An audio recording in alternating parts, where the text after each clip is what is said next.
breaking টেটৰ আৰ্হিত ৰাজ্যত অনুষ্ঠিত হ'ব পেট ৰাজ্য চৰকাৰৰ অকল্পনীয় সিদ্ধান্ত ৰাজনীতি কৰিবলৈ পেট উত্তীৰ্ণ হ'ব লাগিব পেট অৰ্থাৎ পলিটিচিয়ানছ এলিজিবিলিটি টেষ্ট চৰকাৰৰ সিদ্ধান্তই ৰাজ্যজুৰি চাঞ্চল্য সৃষ্টি কৰাৰ সম্ভাৱনা আপোনাৰ প্ৰিয় চেনেলত এনে বাতৰি যদি কেতিয়াবা দেখে তেন্তে আপুনি সুখী হ'বনে ধৰি লওক টেট শিক্ষকসকলৰ দৰে মুখ্যমন্ত্ৰী সৰ্বানন্দ সোণোৱাল শিক্ষামন্ত্ৰী হিমন্ত বিশ্ব শৰ্মাকে ধৰি সকলো মন্ত্ৰী বিধায়কে পৰীক্ষাত বহিছে আৰু পৰীক্ষাৰ নাম PET পেট অৰ্থাৎ পলিটিচিয়ানছ এলিজিবিলিটি টেষ্ট ৰাজনীতিকৰ যোগ্যতা পৰীক্ষা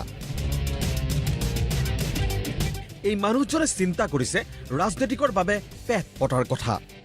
কোনোবা যদি MLA MP ৰাজ্যসভাৰ কিবা হয় বৰ্ডৰ কিবা হয় ইলেকশ্যন খেলিব লাগিলে তাৰ আগতে তেখেতসকলে পেট দিব লাগিব পেটত পাছ কৰিব লাগিব পেটত পাছ কৰাৰ পিছতহে নমিনেশ্যন ফাইল কৰিব পাৰিব কিন্তু কি বস্তু এই পেট পেট মানে কি জানা পলিটিকেল ইলিজিবল টেষ্ট তাত যিবিলাকে পাছ হ'ব তেওঁলোকেহে নমিনেশ্যন কৰিব পাৰিব সাবমিট কৰিব পাৰিব কোনে কোনে দিব লাগিব পেট আমাক যে পেট কিবা কিনি পাছ কৰিব লাগিব 50% লাগিব শিক্ষকবিলাক কিবা কিনি দি আছে DLA লাগিব BEd লাগিব বুলি কৈ আছে সেইটোতো যুক্তি কথা নহয় গতিকে এতিয়া আমাৰ শিক্ষামন্ত্ৰীও পেট পাছ কৰিব লাগিব আমাৰ মানে যে চিফ মিনিষ্টাৰ অসমৰ যেটো চিফ মিনিষ্টাৰ সোণোৱাল ছাৰেও মানে পেট পাছ কৰিব লাগিব ভাবকচোন মন্ত্ৰী বিধায়কসকলে যদি এই মানুহজনে কোৱা ধৰণে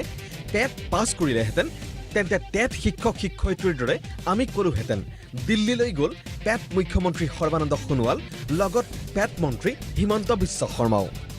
সব ক্ষেত্ৰতে এতিয়া চাকৰি ক্ষেত্ৰত ইণ্টাৰভিউ দি পেলেহে চাকৰিটো পায় আমাৰ শিক্ষামন্ত্ৰীও পেট পাছ কৰিব লাগিব অসমৰ যেটো চিফ মিনিষ্টাৰ সোণোৱাল ছাৰেও মানে পেট পাছ কৰিব লাগিব এই ব্যক্তিগৰাকীৰ ঠিকনা বৰ্তমানলৈ জনা হোৱা নাই যে যিবিলাকে এতিয়া MP MLA হ'ব বিচাৰিছে বা হৈ আছে তেখেতসকলে কিবা ইণ্টাৰভিউ দি পেলে MLA বা MP হৈছে নেকি ব্যুৰো ৰিপৰ্ট প্ৰতিদিন টাইম